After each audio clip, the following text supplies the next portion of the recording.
Hello and welcome to part 5 of my Pokémon card opening series. I still have one pack left to open from this mystery box. It's the Paradox Rift pack.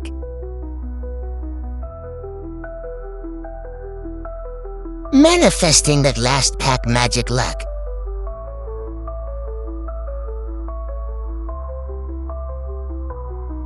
This pack is being a pain in the butt to open.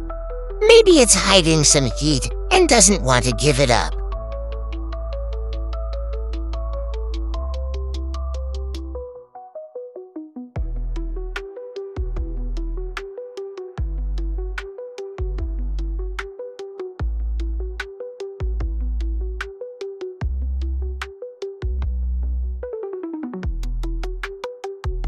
Finally!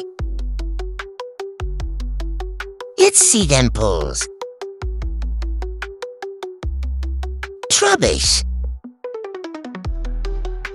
Gimmigle.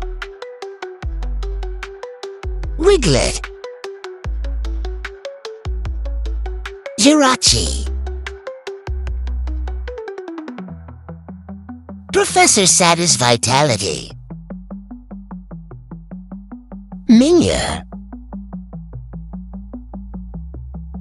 Crocula.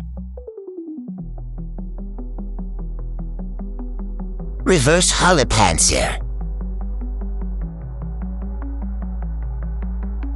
Reverse Holotinkaton. Holowochan. Fighting Energy. And not the greatest pulls in the world, but it'll all go in my collection anyway. Here's all the holos from this pack. Thanks again for watching. See you in part 6.